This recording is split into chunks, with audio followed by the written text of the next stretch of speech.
Hey AfterBuzzers, welcome to an all-new Better Things after show here at AfterBuzz TV. Tonight we're breaking down Season 1, Episode 2, called Period. So obviously, we have a lot to talk about, so stay tuned. You're tuning into the destination for TV superfan discussion, AfterBuzz TV. And now, let the buzz begin! Hey everyone, thank you so much for coming back and joining us for episode 2 of Better Things here at AfterBuzz TV. I'm your host, Sam Davidson, and you can find me on Twitter and Instagram at SamD43. I just have one lovely co-host. We're missing Renee tonight. She will be back next week. But please introduce yourselves and let us know where the fans can find you on Twitter. I'm Heather Yerrid. You can find me on Instagram and Twitter at Heather Yerrid. And of course, guys, don't forget to follow AfterBuzz TV at AfterBuzz TV on all social media platforms. We really are digging this show. I would love to know what you guys thought as well. We're going to be in the live chat. Heather's in there, so if you're watching and you're just being quiet, you know, one of you couple people out there watching live, please chat with us. We want to know what you thought. This is old school chat room style, and I love it. It is. It is pretty good, too. Yeah. It works good. A lot of opinions to come, especially for this episode. There are. So, what are you thinking overall? Are you thinking this is more of a downer than you expected, or is this what you expected? This is exactly what I expected and exactly why I'm watching it. Partially because my childhood growing up was quite similar. I think if the dynamic with my mom wasn't semi-close to this, I probably wouldn't tune in. Love it. Love that it's raw. Love that it does not, in one iota of a bit, strategically soften the dynamic between a daughter and a mother. Today, and even 35 years ago, because we see that with her and her mom. So I think it's phenomenal.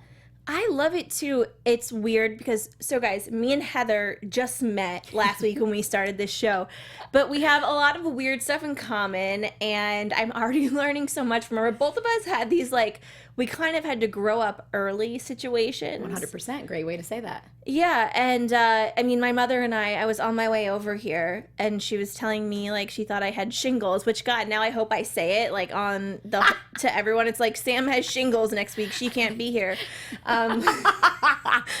But she's, like, convinced because I was itching a little bit today, you know, that...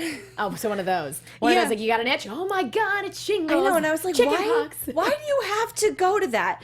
But it was a lot of fun seeing Sam and her mom, and, you know, it is the men are very few and far between in what we've seen so far. Totally. And I think that this literally kicks feminism in the ass and frames it exactly how the episode was framed, which is like a period. Sometimes it sucks. Sometimes it sucks to be a woman. Sometimes the dynamic between a mom and daughter, no matter how old you are, we still have that 16-year-old inside of us that is like, Mom, I don't want to hear your sex stories. I don't want to hear about dad cheating. I don't want to hear any of that stuff. So leave me alone for a minute. But when do periods not suck, though? I don't think there's ever a time. 100% not.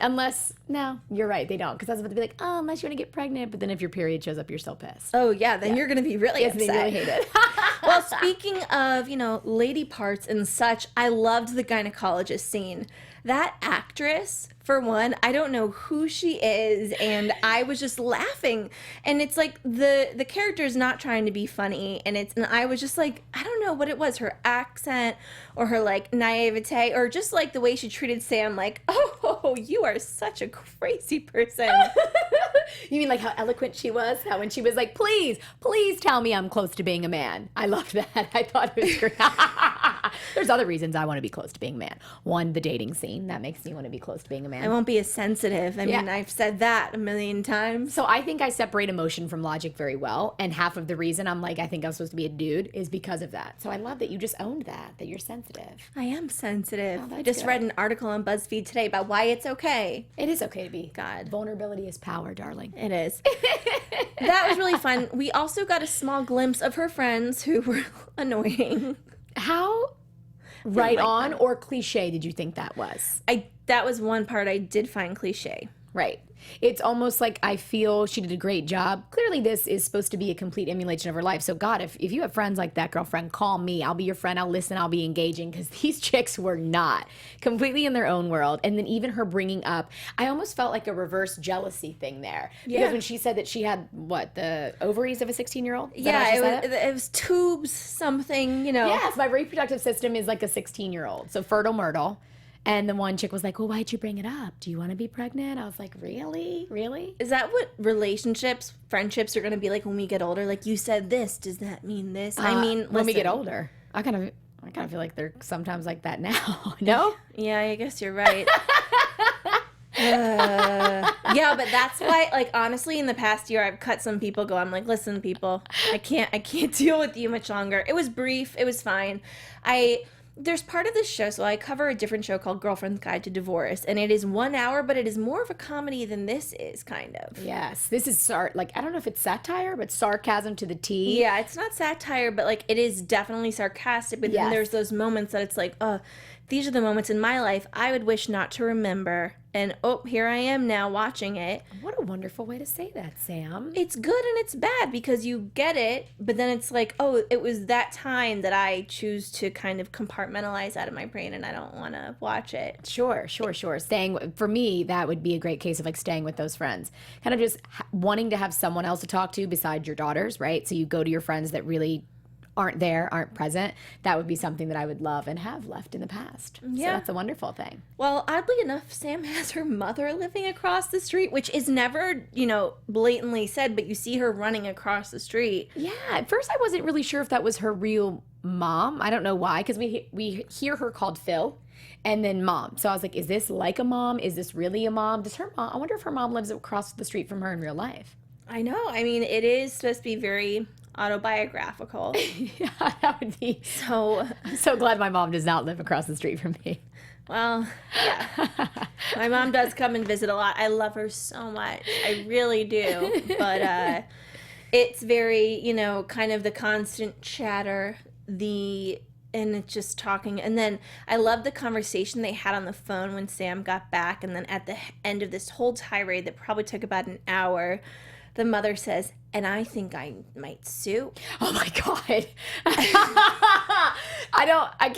I think personally that part of the show was closest related to me. When she starts cleaning, puts her on speaker, and the mom's answering herself. She's like, oh, blah, blah, blah, blah, blah, blah, blah. And then he said my arm. And then I think he'll stop if I sue him. You think so? Yeah, and she answers herself. Yeah. It's like when you talk to your mom, right? Is the conversation about you or is the conversation about her? Honestly, my mom is kind of obsessed with my life, and it's nice, but it's also, a lot, but, I'm so grateful to have someone that cares about me that much. Yeah. So my mom, I thought this was like spot on. God bless her. I work so much that I don't have time to let her speak her mind as much. It was so similar. It's like, oh, look, I got a muscle. My mom calls me. She's like, hey, I did a squat. I'm like, Mom, how many squats? How'd you do a squat? You fall off the couch? Was that a squat? And she's like, no, but she just wants to keep talking because she's by herself. So this really struck a chord with me. This almost made me like emotional, especially in the sense when you see the daughters destroyed the house. They had a party. Took yelling in her face, not cleaning, all of the above. Then she calls her mother. It was that moment when she thought, I can't demand respect from my daughters unless I give respect to my mom. That's what made her pick up that phone. Absolutely. Yeah. And it made me terrified of being a mother because I get when things are so gross and bad, it's like the only person that can take care of this clearly is myself. So I'm just going to do it. But the right thing would have been to make her children come home exactly at that time and be like, you better freaking clean this. You better clean it now yourselves. I'm not going to do it for you. Yeah, that's definitely not her parenting style. No, not at all. But at the same time, you reach that point where you're like going crazy. Oh my God. And then, in a weird way, the easy thing to do was to clean the house. Yes. And it's, I completely understand. It makes me I'm like, I'm not ready to have kids. Nope. So not ready to have kids. I would be so mad. I have little sisters and they're, like 10 years between us. Couldn't have birthed them, but I get so mad at them sometimes. And I love the scene that Sam had with Max in the car. afterwards. Oh, calling her out. Well, first of all, that girl, I'm terrified that I was that kid. Were you? So let's get real here.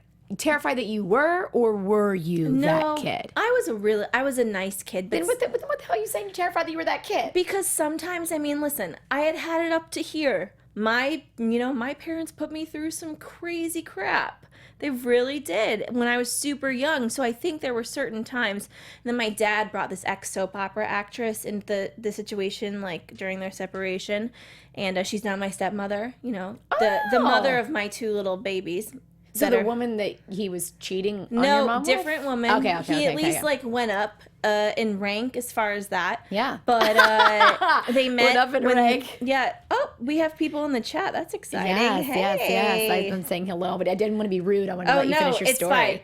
It's fine. But saying stuff like Max said to her mom it sucks. That hurts so badly. It sounds like she's been supporting the dad, and it's kind of this opposite situation. So here's the deal with that, right? I believe I was pushed to be that daughter just because of the arguing that my mom and I had. I don't think I'm naturally like that. But when you live with your mother full time, at the end of the day, no matter what, you're going to want to be with dad because mom's the punisher. Mom takes the heat. Mom's probably doing more work, but dad's not the one that's there to bear the brunt of it. So it's always going to be like, you're screwing dad. Again, super real life here, super connected with that moment. I think the battle that she had, I don't know if I definitely didn't cross that line for that context, but I loved it when Sam literally said, you think your shit don't stink? Let me tell you, sweetheart, your shit does stink. I thought that was amazing because she needed to hear it. And I think it actually like resonated with Max in that moment. Yeah. I do. I think so. I do too, but I was afraid we were going to see a scene where she's like, oh my God, abuse. I feel like shit about myself, and I am just like... Who, Sam or Max? No, Max. Max. Okay. And I was afraid she was going to pull some like, oh my God, I'm going to Child Protective Services. Like, she's getting... I'm sorry, but she's getting a little... She's taking the... If I were to have gotten caught doing so, I would be like, oh my God, I would be so scared. I'd be so worried. Yeah, I was raised with fear. I definitely was raised with fear. But I could never see her in this show threatening, like, going to child services, unless that's what, like, really spoiled, entitled kids do. I wasn't spoiled and entitled, so I don't know. I would just, like, run or drive away, something like that. But I don't know if she would ever do that. I think we're just going to see, again, this back and forth. It's bucking, right? They're going head to head. She's ready to challenge her mom, and she's doing it, and her mom stepped up. I do like that they talk to each other like they're friends. So that's good and bad. Again, that's why I kind of got curious with you about your relationship with your mom, because I feel like mine was very much more of the friend. Since 5 years old, I was spoken to like an adult, never was like a child. Yeah, 9. So, you have a few years on me, but but still, it's a little... It made us interesting people. It did. So Ant from Live Chat says, I have more understanding of my mom sometimes. Now, I'm curious, are you speaking about because of this show or in general as you get older? Because what I noticed while we're waiting on that response is when I hit about 26 and had the love of my life at that time cheat on me with a girl that was 7 years younger, and I caught them after I sold him my car and we got us a new car, and we were kind of taking that step, and I caught them together. In that moment, being that devastated, being on and off for only a couple of years, that devastation made me pick up the phone, call my mother and say, hey, you know what? I get it. You had 2 kids that looked like dad, and for 10 years you put up with it. You got cheated on, and then you still kept going, not expecting to have to be a single mother. And I'm sorry, that you had to deal with that. And from that moment forward, we got closer. So, okay, a little bit of both. Same here. I feel like this is what's great about shows, is that this really makes you pick up the phone like Sam did to Phil when she got to the kitchen and was yelling at her kids. Be like, you know what? I need to have that moment. That's what's so awesome about this show. Yeah, it is. It's very real, and, sometimes maybe a little bit more real than I want it to be. I mean, it's weird. I do feel like there is sometimes this whole, like, when I was younger, and poor Duke is probably going to be like me. She's probably going to grow up and be like, you know what? I don't really like to think about this time of my life, but it was really crazy and messed up. But it's the kids, like, they rationalize things, and also they forget things that they want to forget. Once you pass a certain age, you can't just forget things you want to forget as a normal human being. You think so? I can them like, out of you. I can Reiki them out of you, extract them from you with my... I have been watching Once Upon a Time a lot, and they can do that with magical stones. I have magical stones that I can do that with for you. I have stones, like, but they don't do that for me. I try, and they just won't. I think someone else we should kind of like evaporate from the brain is Sam's mystery man. That's what I'm still referring to him. Yeah, I don't know any details, but I wasn't really a big fan. I did like that she used the condom under her daughter's thing, though. Yes. Nightstand. It's one of those moments, again, where there's that dichotomy of like, oh my God, I can't believe that's here. What's cool is that she put it back. My mother would definitely not have put it back. She put it back and then got it back out for her to use. Wild. Yeah. You know what my mother also wouldn't have done? Would not have gotten on stage and talk about periods. That seminar seed was the key piece to this show. Well, so, okay, what were they calling her up about? You know, Sam went Frankie. We don't really know what Frankie is. It's okay. Frankie's a child. Frankie can be whatever the hell Frankie wants to be, because that's what she's doing. I think that's Sam's approach to, like, whatever they want to be and whatever they want to do. But Frankie, okay, we talked about this last week. How old are we? 12. I'm not really sure. I'm not sure, but I know that they're old enough to have women's empowerment speeches, which is what she was at. Have their periods. Yes. How hilarious was that? How old were you when you had your period? I was a late bloomer. I got mine at like 14 and a half. Okay. And my boobs were like an A cup. And then literally, I swear to God, within 2 weeks, at 15, within 2 weeks, I remember having an A bra. And then I had to go to a C. And then within maybe 2 weeks after that, within 1 month, my boobs went from an A to a D. And they just keep getting bigger. A D. Jesus. Yes. You don't even want to know what they are now. Mine went to a D when I went on birth control when I was 16, but... Yeah, no, mine, I was a late bloomer. Yeah, so you were just catching up. Yeah, and I caught up like real quick. Yeah. So quick that like other moms would call my mom and be like, I can't believe you got your daughter a boob job. And like, no, they're real. My whole family is like well endowed with that. Me too. But it shows the cattiness of moms. But the moms weren't catty in this show. When she got up there and started talking about empowerment, she tried to do the same thing that I used to try to do when I started my coaching business, which is like stay by the book. Like, hey, Rosie the Riveter, we can do anything. And it didn't do dick, right? Nothing. None of the women got it. And then she asked her daughter to be a leader and started talking about periods. What a great way to bring people together. Don't you think so? Especially women. Yeah, because it's like, okay, obviously somebody's lying. Come on, guys. You can't deny that unless you're going to call yourself a man. So are you guys, it's best to just accept and say, yes, I have had my period or I have not. And it definitely, I was about to be 13, but I was 12. And I was with my stepmother, the soap opera actress. My mom was devastated. Oh, that she wasn't there for it. Yeah. Oh. She was really pissed. And when I went in, we were at the movie theater. And I came out and I told my stepmom because I didn't know what else to do. And she was like, I'll keep your secret. Because I was like, please don't tell Dad. I just I feel weird. Cute. She's, nope, not so cute. She's, I'll keep your secret. Went out and goes, you will never believe what happened in the bathroom, but Sam doesn't want me to tell anybody. I was just like, this isn't going to work between us. Like, we're going to hate each other forever. And And did it stay that way now forever? A little bit, yeah, a little bit. I mean, we try. We really do. Did you have you ever told her? Have you ever been like, from that moment when you came out of the movie theater bathroom and told Dad about my It was before that moment, like, that I knew that I, was not a big fan, but then and there I was like, this is a war. You're like, game over. Game over.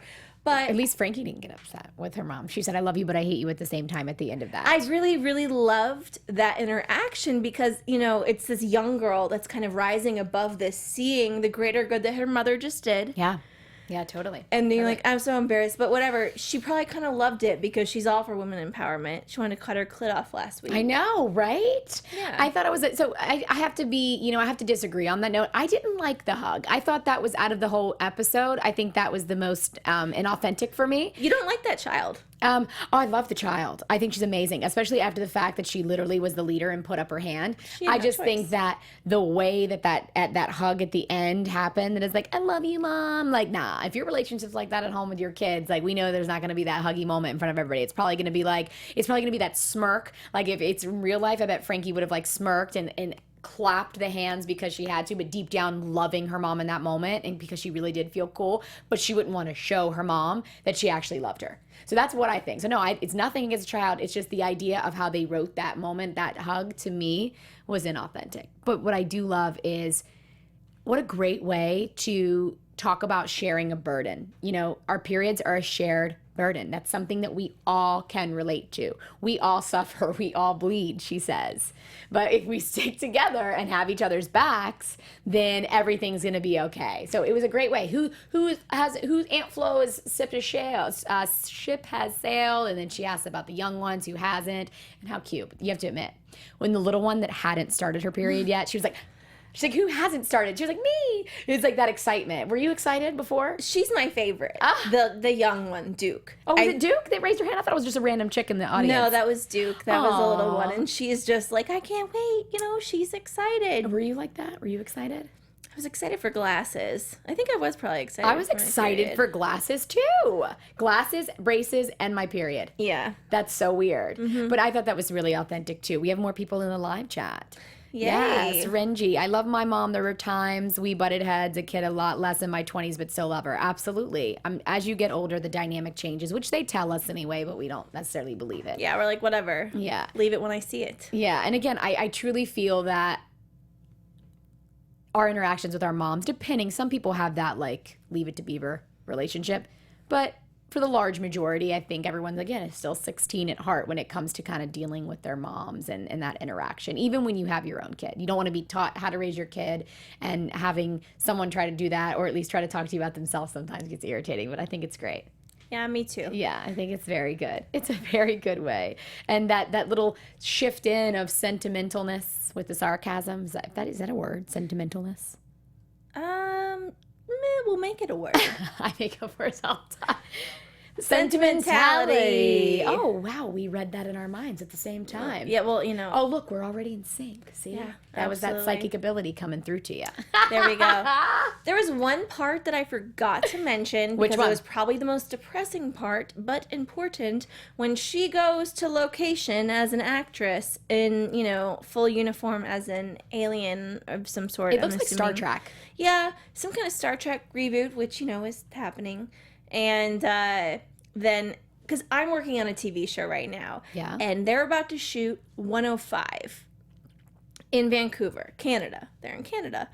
And, you know, the script isn't coming out till, like, Saturday, and they're starting on Monday. So it is very, like, things and characters are getting cut, and it's crazy.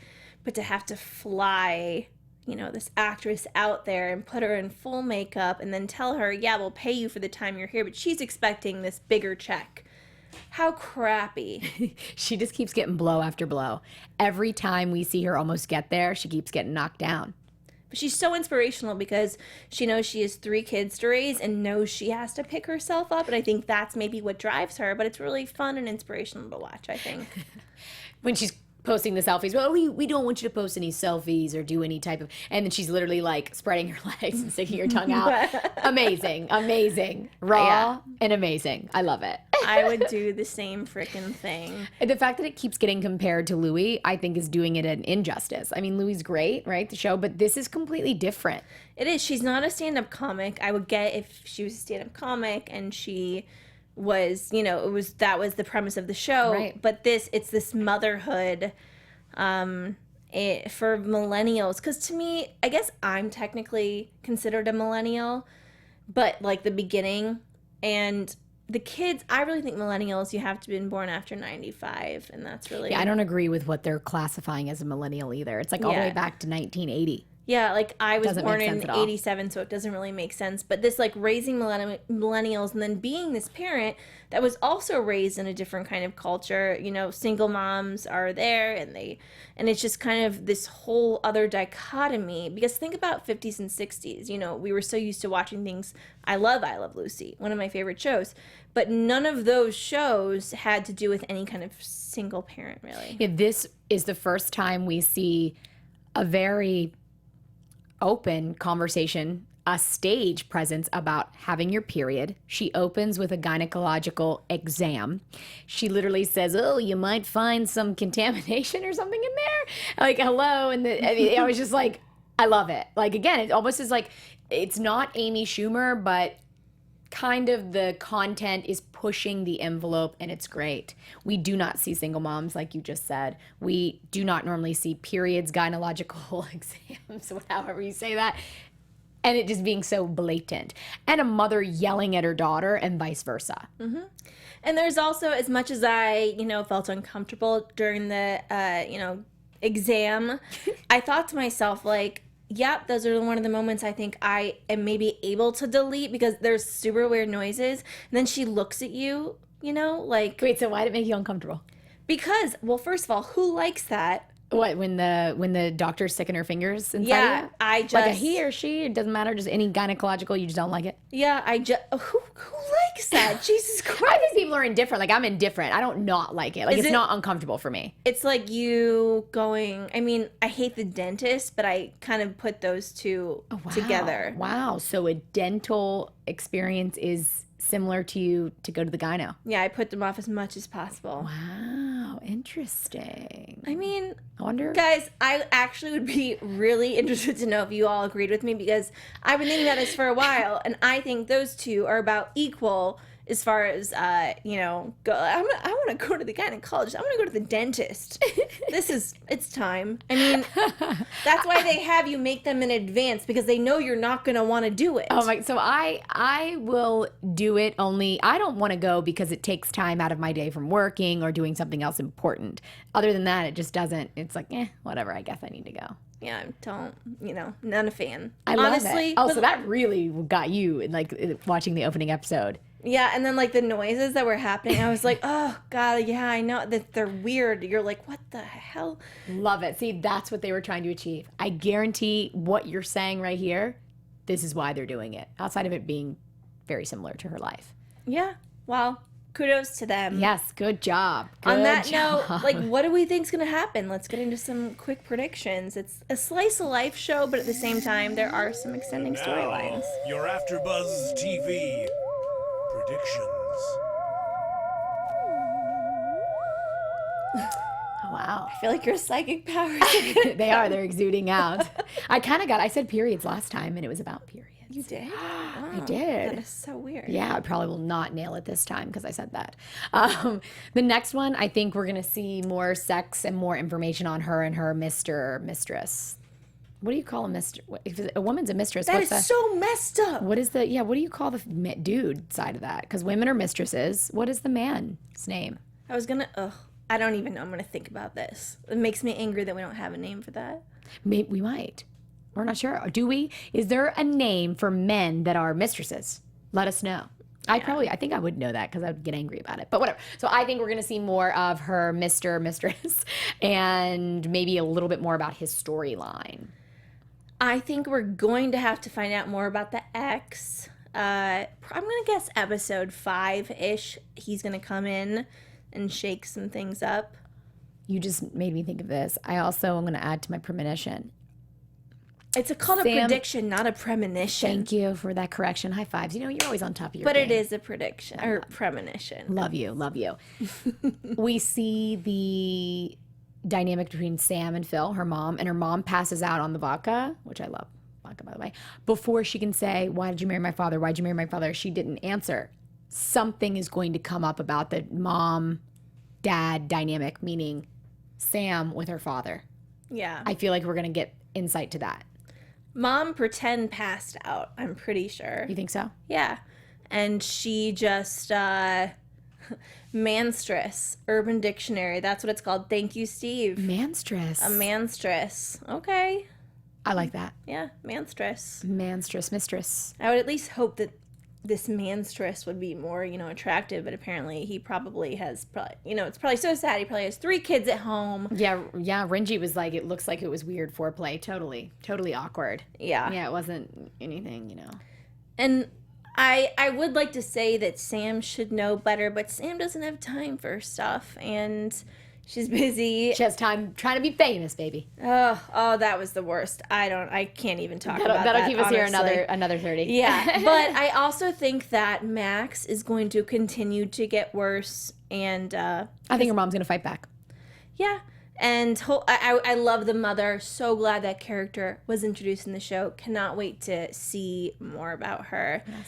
On that note, guys, please let us know what you all think and what kind of predictions or anything you have for the show and just what it brings out of you, because this is weird and I wasn't expecting this, but it's bringing out a lot about, I think, both of us. I love it. That's why I'm watching it. I was like, I can't wait, because I always talk about this being a reality and everyone's like, nah. I'm like, wait and see. So it's very much so. Absolutely. So thank you all for tuning in, and we will see you next week. Please comment and rate and subscribe. Where can we find you, Heather, on social media? You can find me at Heather Yerrid on Twitter and Instagram. And you guys can find me, Sam Davidson, SamD43, Twitter and Instagram, SamDavidsonEntertainment.com, and use the hashtag ABTV Better Things. We would love, love, love to keep the conversation going. So we will see you all next week. Bye. Bye. From executive producers Maria Menounos, Kevin Undergaro, Phil Svitek, and the entire AfterBuzz TV staff, we would like to thank you for listening to the AfterBuzz TV network. To watch or listen to other after shows and post comments or questions, be sure to visit AfterBuzzTV.com. I'm Sir Richard Wentworth, and this has been a presentation of AfterBuzz TV. Buzz you later. The views expressed herein are those of the hosts only and do not necessarily reflect the views of AfterBuzz TV or its owners or principals.